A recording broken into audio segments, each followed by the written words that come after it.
Bonjour à toutes et à tous, chers investisseurs CLF, pour cette première vidéo de l'année. Alors oui, on est le 14 janvier, c'est assez rare que je fasse une vidéo aussi tard dans l'année.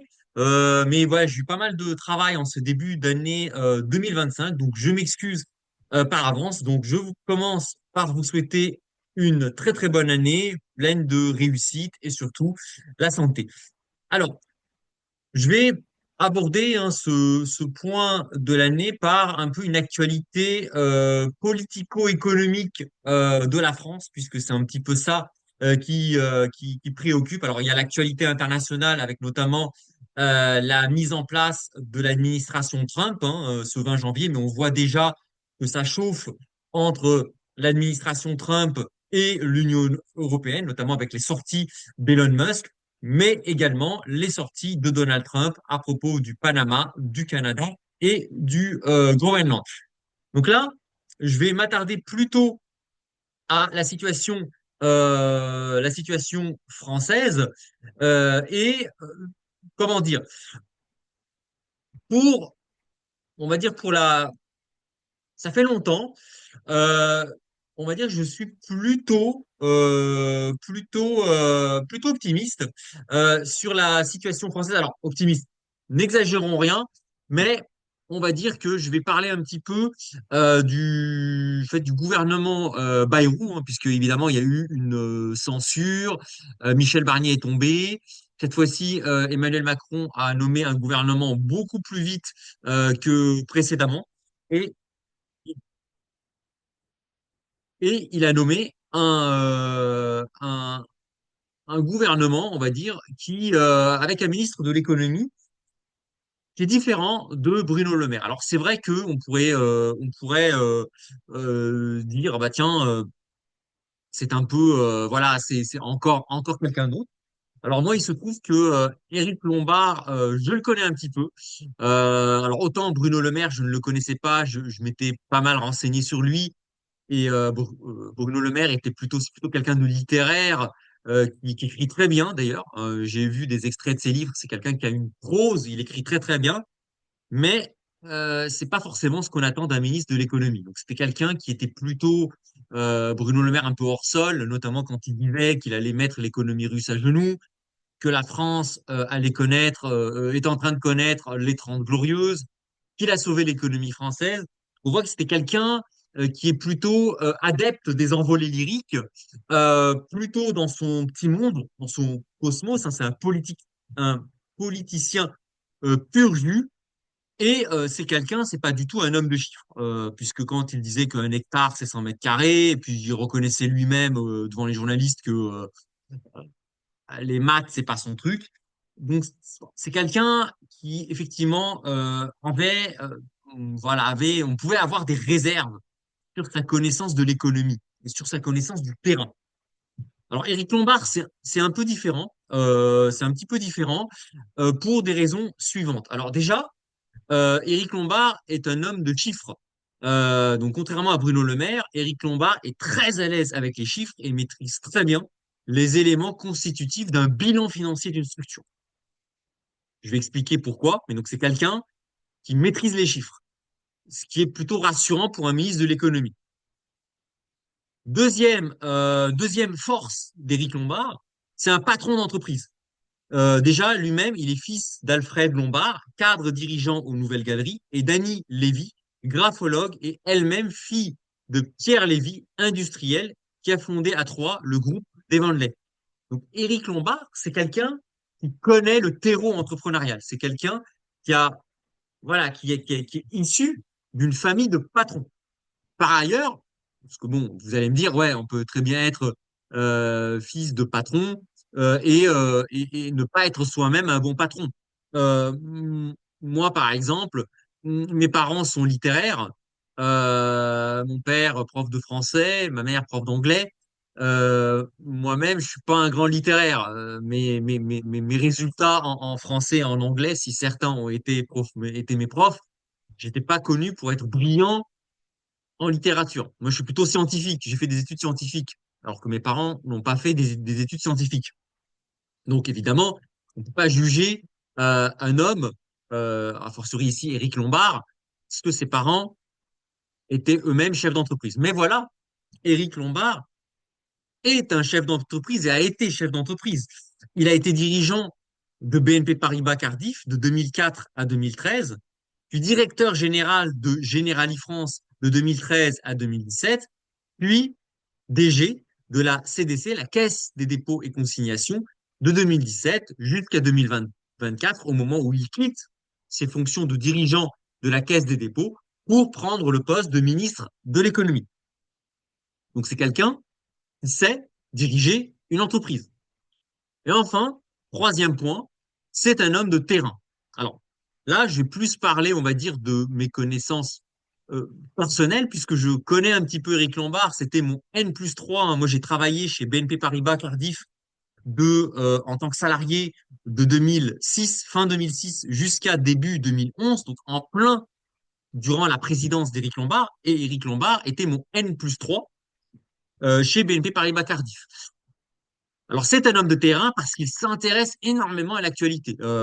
En 2008, quand il y a eu la faillite de Lehman Brothers, donc moi j'étais en salle des marchés chez Cardiff, Éric Lombard venait, dès qu'il y avait des crises, des soubresauts, il débarquait dans la salle des marchés et il interrogeait directement les personnes. Il posait des questions, il demandait qu'est-ce qui se passe. Il allait directement derrière les PC des gérants et il regardait, il suivait l'actualité en temps réel.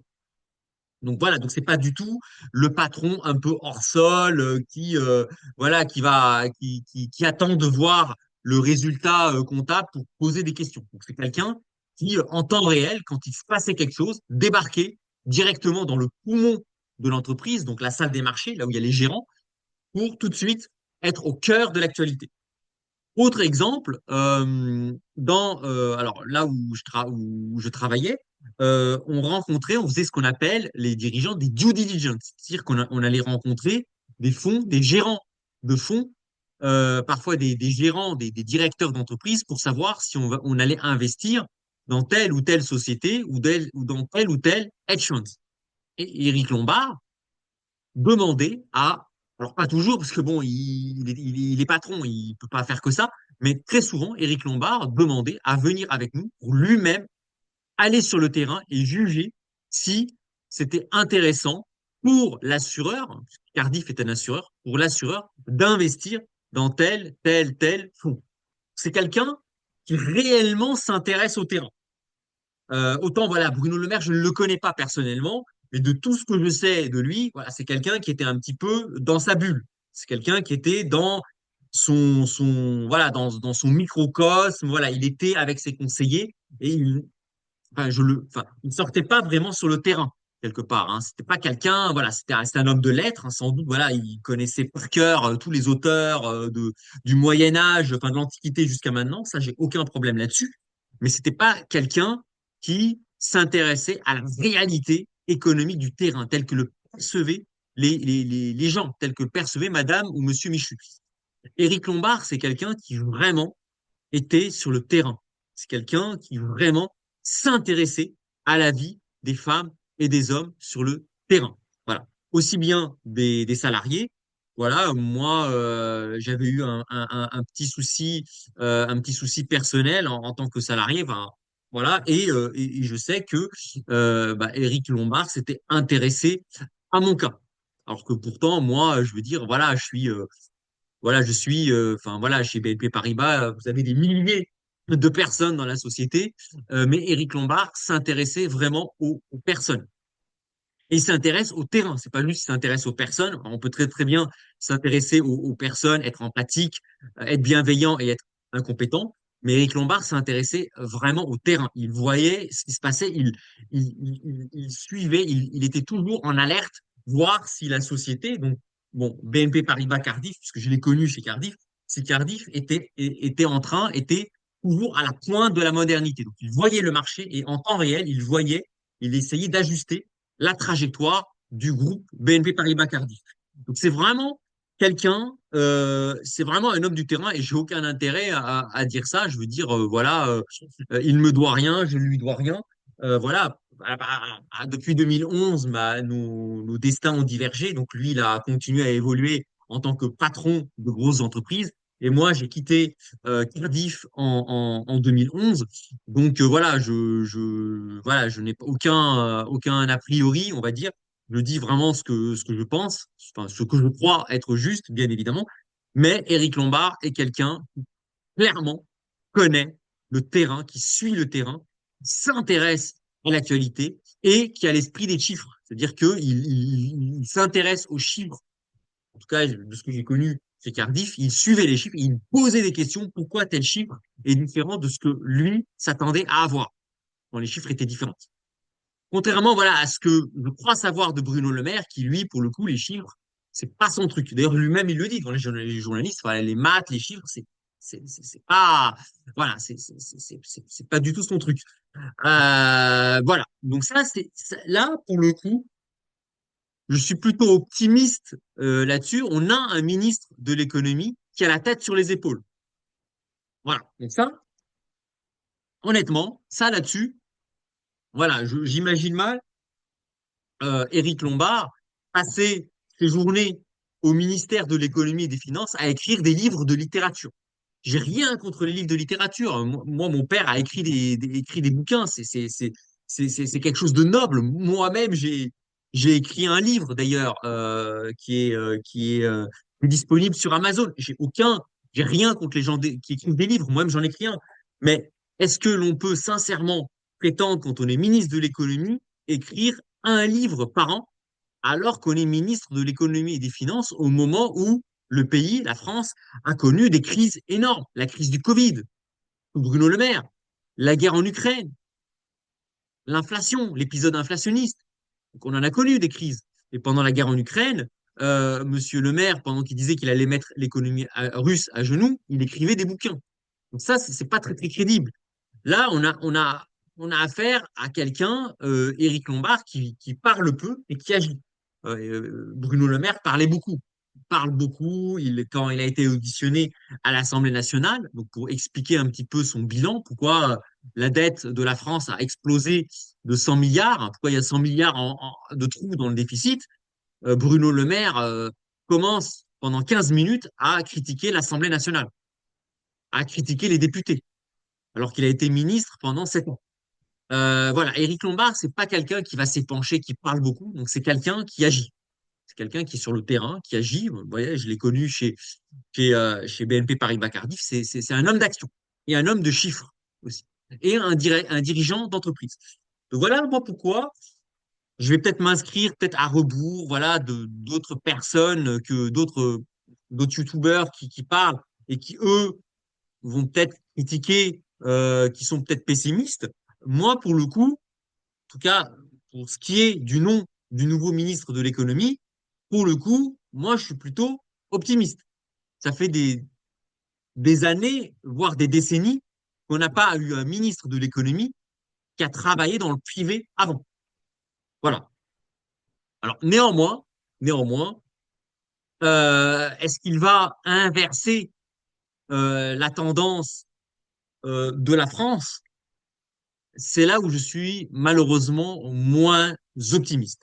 Alors, pourquoi? Parce que Éric Lombard, ça a beau être un homme que j'estime.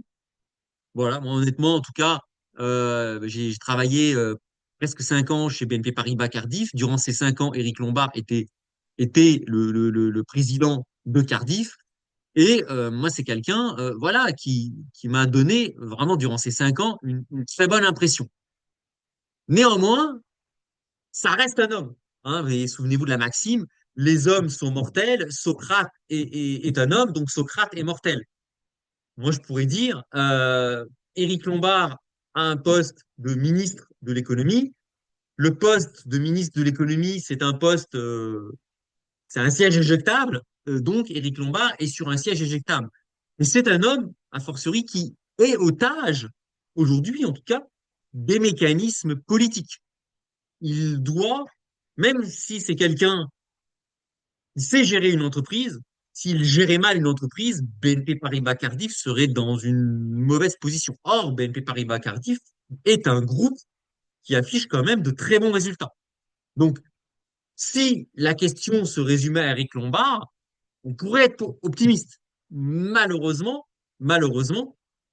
il reste l'otage d'une configuration politique qui est très instable, avec d'un côté un bloc du nouveau Front populaire pris en otage par LFI, la France insoumise, qui mise sur une augmentation massive des impôts pour résoudre tous les problèmes, en oubliant la fameuse courbe de l'affaire. Donc on a, donc Éric Lombard doit composer, même si c'est quelqu'un qui connaît bien l'économie, il sait ce que c'est qu'une dette, il sait ce que c'est qu'une courbe de l'affaire, il connaît, c'est un homme de chiffres. Hein. Autant Bruno Le Maire, voilà, j'ai des doutes. Autant Éric Lombard, c'est un homme de chiffres. Il sait que on ne peut pas distribuer de l'argent à gogo et que c'est pas en distribuant des aides à tout le monde et en augmentant les impôts que ça va régler les problèmes de la France. Il le sait.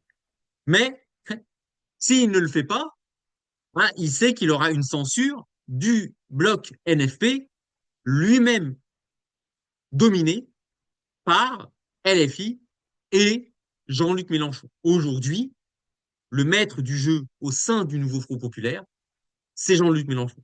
Regardez présidentiel, le seul, enfin, pour être clair, le seul qui a une chance d'accéder au second tour d'une présidentielle, en tout cas à gauche, c'est Jean-Luc Mélenchon. Hein, c'est pas, voilà, c'est pas Anne Hidalgo. Anne Hidalgo, je vous rappelle, elle a fait 1,9% à la présidentielle. Jean-Luc Mélenchon, il n'était pas très très loin du deuxième tour. Hein. À 400 000 voix près, il était au deuxième tour face à Emmanuel Macron. Donc, quoi qu'on en dise, le nouveau Front populaire, la gauche aujourd'hui, c'est Jean-Luc Mélenchon, personne d'autre. Par ailleurs, alors vous allez me dire, oui, mais c'est pas grave. Au pire, Éric Lombard, il peut composer avec le bloc central. Sauf que le bloc central, au moment où je vous parle, il est rongé par des querelles intestines de personnes qui pensent d'abord à 2027. Hein, il y a déjà quatre personnes qui sont en lice pour 2027. Vous avez Édouard Philippe, qui a clairement annoncé sa candidature. Vous avez Gabriel Attal, qui clairement, il était dégoûté que Emmanuel Macron dissolve l'Assemblée, parce que Gabriel Attal, lui, voulait rester être Premier ministre pendant au moins un an et demi pour donner sa démission en 2026 et ensuite apparaître comme quelqu'un, comme une page blanche dans l'histoire politique française pour se présenter comme un homme neuf et se lancer en présidentielle. Pas de peau, Emmanuel Macron a dissous l'Assemblée, ce qui fait que Gabriel Attal a été un des ministres les plus éphémères de la Ve République. Vous avez Gérard Darmanin qui a clairement envoyé un avertissement à Éric Lombard, en gros, en lui disant que il est hors de question de sabrer dans le ministère de la Justice. Ça, en gros, il fait clairement comprendre à Éric Lombard que, ok, Coco, Monsieur Lombard, vous connaissez bien le monde de l'entreprise, mais moi, je suis un politique, un vrai politicien qui a des réseaux, qui a tout ça, qui a besoin de budget et pas touche à mon budget. Et enfin, vous avez bah, le patron d'Éric Lombard, François Bayrou, qui lui a des ambitions pour 2027. Et François Bayrou, lui, ce qu'il veut, c'est plaire à un grand nombre de gens pour pouvoir se présenter en 2027. Donc Éric Lombard, lui, ne peut pas, il n'a pas forcément un bloc central qui sera corps et âme derrière lui. On a déjà un bloc central qui se fracture, qui se dispute, qui se bat pour ses propres intérêts. Et donc, évidemment, Éric Lombard, lui, il est pris en otage. Il ne peut pas non plus s'appuyer sur un bloc central. Parce que si vous voulez faire résoudre les problèmes de la France, il n'y a pas, il n'y a pas photo. Il n'y a pas photo. Il faut sabrer dans, et déjà, il faut sabrer dans les dépenses de fonctionnement de l'État. Hein, quand on voit, enfin, on a appris là, Gérard Larcher qui a acheté un fauteuil à 34 000, 35 000 euros. On peut plus se permettre d'avoir des dépenses comme ça. Il faut sabrer dans les dépenses de fonctionnement de l'État. Mais il faut aussi sabrer dans les aides sociales.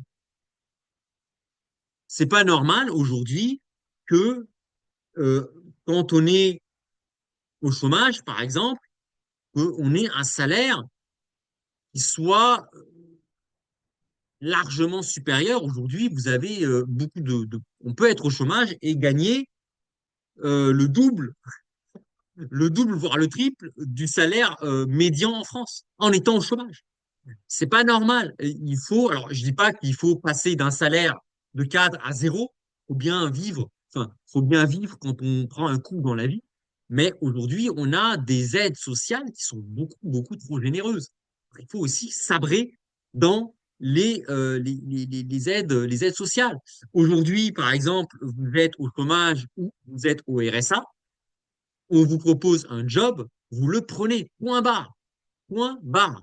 Alors après, si vous êtes au chômage, que vous gagnez, j'en sais rien, je dis n'importe quoi, 3 000 ou 4 000 euros, et qu'on vous propose un job à 2 000 euros, bon, vous êtes obligé de le prendre, et ensuite, Pôle emploi complète pour arriver à 4 000.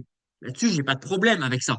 C'est sûr, si vous êtes au chômage, vous gagnez 3 000, on vous propose un job à 1 200, bon, que Pôle emploi complète pour arriver à 3 000 ou 4 000, j'ai pas de problème avec ça. Par contre, c'est pas normal que les gens puissent, quand vous êtes au chômage ou au RSA, que vous puissiez refuser un travail. Voilà, vous refusez un travail, on supprime le chômage. Vous acceptez un travail payé en dessous de ce que vous gagnez au chômage, bon, bah, Pôle emploi complète ce que vous gagnez au travail, ce que vous gagnez en travaillant avec ce que vous aurez perçu au chômage. Et là, tout le monde est gagnant. Vous, le chômeur remet un pied dans le monde de l'emploi et Pôle emploi, au lieu de verser l'intégralité des aides au chômage, verse le reliquat, l'écart entre l'allocation chômage et ce qui touche. Vous voyez, ça, typiquement, c'est une mesure clairement qui serait que le centre, que le groupe central pourrait voter. Sauf qu'aujourd'hui, le groupe central, entre Attal, Darmanin, Édouard Philippe et Bayrou, comme ils ont en tête 2027, là pour le coup, ils sont pas trop. Enfin voilà, le but c'est pas de faire passer une mesure impopulaire. Le but c'est de plaire au maximum de gens, parce qu'on n'est plus qu'à 2 ans de l'élection présidentielle. Et enfin, là encore, Éric Lombard, il est aussi pris en otage avec un bloc Rassemblement national, dont la présidente Marine Le Pen, elle a un truc en tête, c'est l'échéance du 31 mars, parce qu'au 31 mars, il y a un risque euh, qu'elle soit condamnée à une peine d'inéligibilité. Or, Marine Le Pen, elle, ce qu'elle veut, c'est être présidente de la République. Et donc, elle a un calendrier qui n'a rien à voir avec le calendrier, avec les intérêts du pays. Donc, malheureusement, en fait, pour Éric Lombard, en fait, c'est qu'il est pris en otage entre, d'un côté, M. Mélenchon, qui veut qu'une chose, c'est une censure, provoquer la chute, la démission de Macron et se présenter à la présidentielle, et Marine Le Pen, qui, elle aussi, a un agenda personnel, qui a aussi intérêt à la chute d'Emmanuel Macron. Voilà. Et donc, évidemment, c'est là où je suis plutôt inquiet, c'est que autant j'avais clairement des doutes sur les compétences économiques, techniques, du terrain, du monde de l'entreprise de Monsieur Bruno Le Maire, autant pour Éric Lombard, j'ai pas d'inquiétude à ce sujet. Voilà, je rappelle, voilà, Éric Lombard est un homme de chiffres, c'est un patron d'entreprise, lui-même fils de patron d'entreprise, c'est un homme de terrain, c'est un homme qui clairement s'intéresse à la vie des femmes et des hommes qui composent, qui sont salariés de son entreprise, de sa société, de son groupe, et en plus qui s'intéresse à l'activité, aux activités de l'entreprise qu'il dirige. Donc c'est un homme de terrain. Là-dessus, j'ai aucun problème. Mais est-ce qu'il pourra, Éric Lombard, faire passer des réformes qui sont indispensables pour que la France échappe au FMI. Parce qu'il est là le problème. Aujourd'hui, la dette de la France, elle est en train de prendre une tournure incontrôlable. On a des taux d'intérêt en France qui n'arrêtent pas de monter. Et c'est là où j'ai un doute. Est-ce qu'il aura les mains libres pour appliquer une vraie politique libérale de réduction du poids de l'État dans l'économie et d'une réduction du magma d'aides qui sont distribuées à droite à gauche et du, du, du carcan administratif dans lequel la France est plongée. Hein. Souvenez-vous d'une vidéo que j'ai faite il n'y a pas longtemps, en fin d'année 2024, où je montrais pour une activité que je connais un petit peu, qui est le monde de la gestion de patrimoine. Quand vous voyez le nombre d'organismes administratifs qui contrôlent le conseiller en gestion de patrimoine, c'est kafkaïen. Qu'un conseiller en gestion de patrimoine doit être contrôlé, j'ai aucun problème là-dessus. Qu'un médecin doit être contrôlé, j'ai aucun problème là-dessus. Mais quand on voit le nombre d'organismes publics qui contrôlent un médecin ou qui contrôlent un conseiller en gestion de patrimoine, c'est kafkaïen. Et c'est là où il faut taper un grand coup de pied dans la fourmilière. Est-ce qu'on a besoin par exemple, pour le métier de conseiller en gestion de patrimoine, est-ce qu'on a besoin d'avoir la Banque de France, la CPR, l'AMF, l'ORIAF, l'ANACOFI, l'ANACONSO, la Chambre de commerce et d'industrie et l'INSEE? Vous voyez, tous ces organismes-là, chacun à son niveau, contrôle le conseiller en gestion de patrimoine. Est-ce qu'on a besoin de tout ce bordel pour contrôler un mec ou un ensemble de mecs qui exercent le métier de conseiller en gestion de patrimoine? Et ça, c'est un exemple.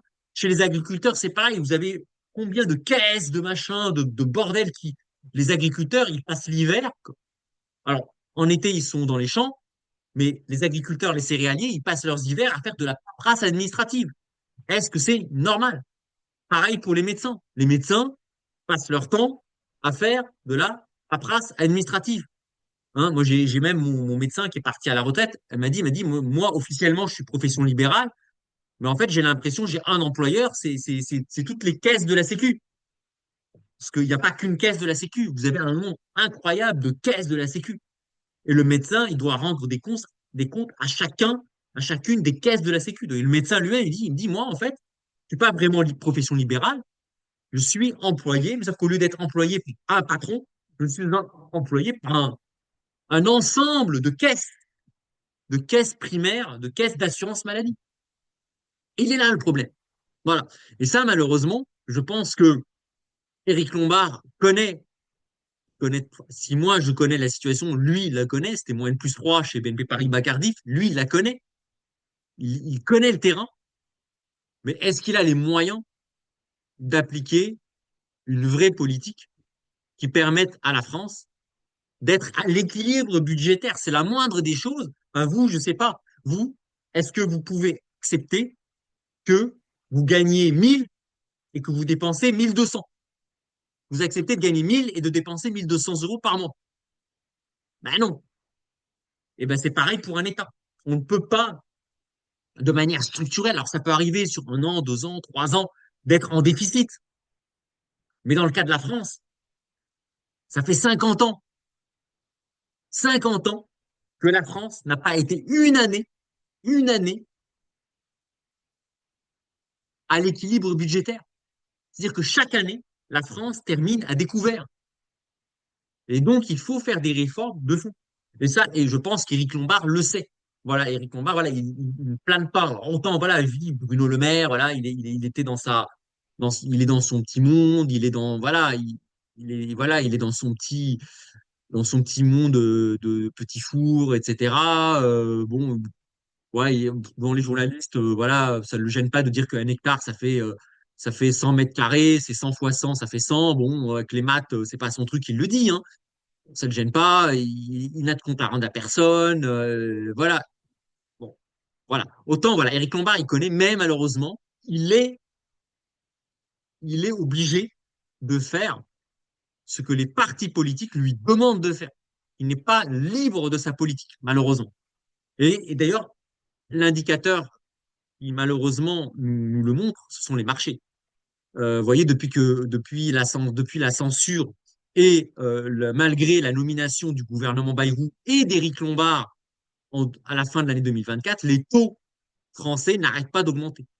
Et le spread France-Allemagne n'arrête pas de se creuser. Aujourd'hui, la France emprunte à un taux supérieur à l'Allemagne, au Portugal, à l'Espagne et même à la Grèce. les marchés font davantage confiance à la Grèce qu'à la France. Et malheureusement, la nomination d'Éric Lombard n'inverse pas la situation. Les marchés continuent à, à faire preuve de toujours plus de défiance vis-à-vis de la France. Voilà un petit peu sur ce que j'avais à dire. Voilà. Donc, en tout cas, dans le contexte politique actuel, je pense que Emmanuel Macron a fait le moins mauvais choix avec ce gouvernement Bayrou et avec Éric Lombard comme ministre de l'économie. Il a fait le moins mauvais choix. Il a fait le meilleur choix qu'il pouvait faire, vu la situation actuelle. Mais pour moi, je pense qu'il aurait fallu Emmanuel Macron et il est président de la République depuis 2017. Je pense qu'il aurait fallu nommer Éric Lombard en fait dès le premier quinquennat. Vous voyez, premier quinquennat, Édouard Philippe, Premier ministre, avec comme ministre de l'économie Éric Lombard. Là, peut-être, ça aurait eu de la gueule. Moi, honnêtement, là, vous voyez, on remonte en 2017 et on remplace Bruno Le Maire par Éric Lombard en 2017. Là, honnêtement, si là, Éric Lombard, il aurait eu les coups des franches parce que Emmanuel Macron, il avait la majorité absolue à l'Assemblée nationale pendant 5 ans en plus. Il avait, voilà, pendant 5 ans, aucun risque de dissolution de l'Assemblée nationale pendant 5 ans. Là, il aurait eu un boulevard énorme pendant 5 ans. Il aurait eu Éric Lombard comme ministre de l'économie. Je pense qu'Éric Lombard aurait eu les cojones de dire il faut faire ça, il faut faire ça, il faut faire ça. Je pense en tout cas. Voilà, c'est un homme d'entreprise, donc il sait ce que c'est qu'un un bilan, puisque bah voilà, bah, regardez BNP Paribas Cardiff, BNP Paribas Cardiff, ils ont un résultat positif. Ils sont pas en négatif tous les ans.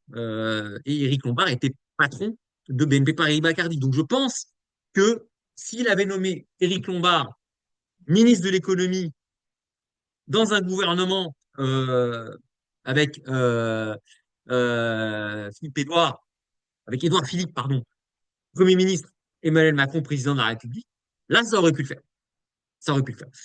Voilà un petit peu sur ce que j'avais à dire. Vous voyez, je suis pas tout le temps là en train de taper sur les politiques, de critiquer tout le monde. Parce que c'est un peu facile, hein. Moi, je vois hein, les youtubeurs qui, vous leur présentez n'importe quoi, ils critiquent. Hein. Ils critiquent, critiquent, critiquent. Ils savent que critiquer. Moi, j'ai l'esprit critique, clairement, mais, mais, je sais aussi, je suis donner des bons points, donner des bonnes choses.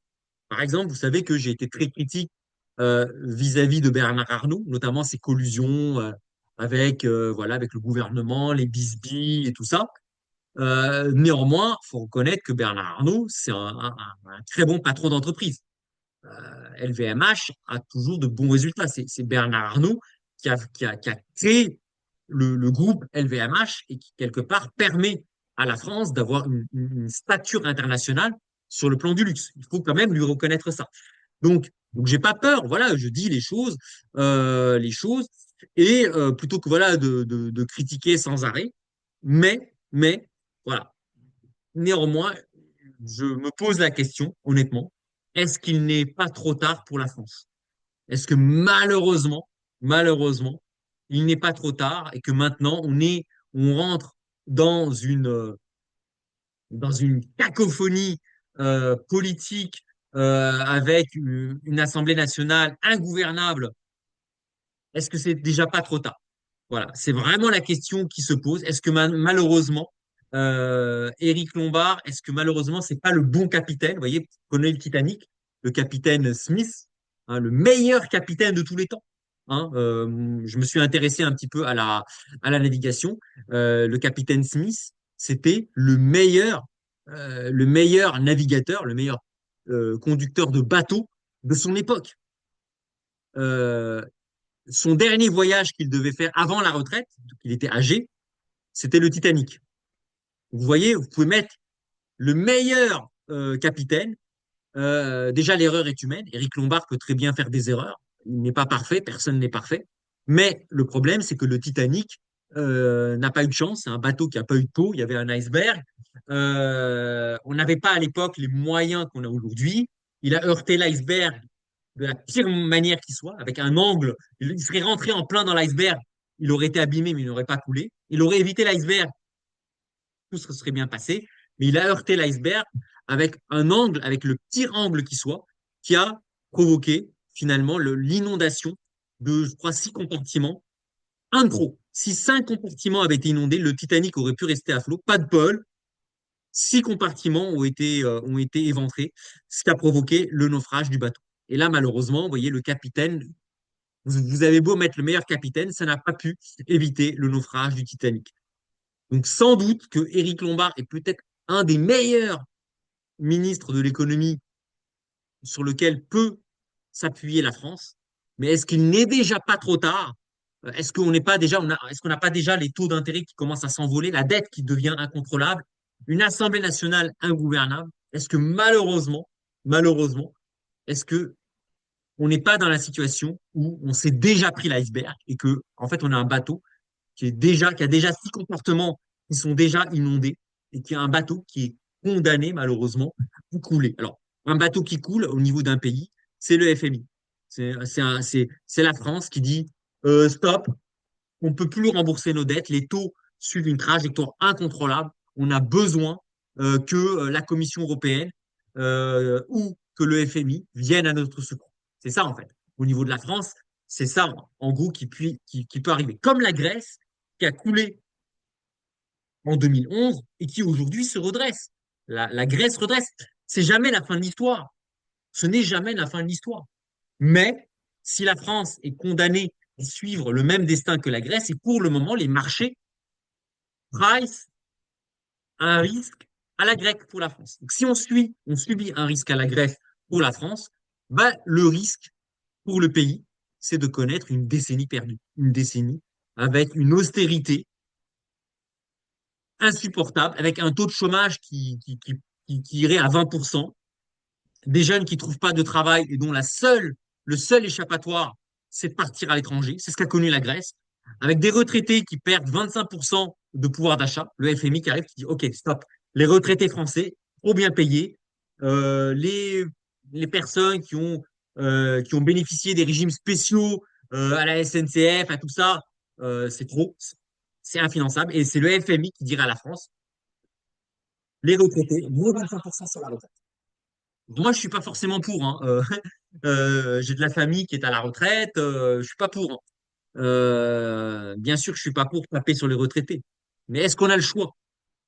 Est-ce que c'est pas le FMI qui va dire à la France, OK, soit on vous file une rallonge pour payer vos fonctionnaires, mais vous baissez, vous diminuez les salaires des retraités de 20%, ou vous augmentez leurs impôts de 20% aux retraités, c'est pareil, soit on donne pas d'argent à la France. Et là, ce sont les fonctionnaires qui sont plus payés. Là, on arrête de tout payer. Voilà. Et moi, c'est un peu ça que je crains. C'est ça que je crains. Et j'ai un peu peur que Éric Lombard n'arrive trop tard pour redresser la situation. Surtout que on a une Assemblée nationale qui n'est pas gouvernable. On aurait une majorité de l'Assemblée nationale qui suivrait Éric Lombard, on pourrait encore s'en sortir. Sauf que là, on sait que jusqu'en 2027, ça va être le bordel. On sait qu'on a 3 ans de bordel encore devant nous. 3 ans de bordel politique, alors que sur le plan économique, on a déjà heurté l'iceberg. C'est un peu le Titanic qui heurte l'iceberg avec une mutinerie à bord du Titanic. Donc c'est un peu ça la France aujourd'hui. Si on a la France qui a heurté l'iceberg, avec des taux d'intérêt qui dérivent à la hausse, avec des agences de notation qui n'arrêtent pas de nous dégrader, et avec en plus une absence de solidarité, aussi bien dans le gouvernement qu'à l'Assemblée nationale. Voilà un petit peu sur ce que j'avais à dire. Alors, voyez, je ne tape pas sur le gouvernement pour une fois, mais je ne suis pas notamment forcément très optimiste à cause justement de tout ça. Alors voilà un petit peu sur ce que j'avais à dire. En tout cas, je vous souhaite une très bonne année, très bon début d'année 2025. Moi, je vais faire une vidéo, une conférence le 23 janvier, mais c'est une conférence privée. Elle ne sera pas retransmise sur YouTube. Pourquoi? Parce qu'il y a pas mal de personnes que je conseille qui seront là et elles ont peut-être pas envie de voir leur nom s'afficher sur YouTube, donc elle ne sera pas retransmise. Il n'y aura pas de rediffusion, ça sera un live privé. Donc, si ça vous intéresse, vous me faites un commentaire, vous m'envoyez votre mail personnel pour que je puisse vous envoyer une invitation personnelle à vous seulement. Mais il n'y aura pas de retransmission. Donc, ça sera un web, une conférence privée où je vous expliquerai un petit peu la situation de la France, pourquoi la situation de la France est vraiment inquiétante et ce que l'on pourrait faire, en tout cas, au niveau individuel. Alors, autant sur le plan collectif, au niveau du pays, franchement, moi, je souhaite bonne chance à Eric Lombard, mais c'est compliqué. Ça va être compliqué. Autant sur le plan individuel, on peut faire des choses. Sur le plan individuel, honnêtement, on n'a pas encore heurté l'iceberg. Sur le plan individuel, on peut encore prendre les canaux de sauvetage. Hein. Il y a encore de la place pour tout le monde. Il y a des canaux. On peut encore prendre les canaux et sauter du bateau avant que ça coule. Voilà un petit peu. Ben, en tout cas, je vous souhaite un très bon début d'année 2025, pardon. J'ai hâte d'être en 2027, hein, qu'on tourne la page sur tout le bordel politique. Voilà, un lapsus. Je vous souhaite un très bon début d'année 2025 et je vous dis très bientôt. Au revoir tout le monde.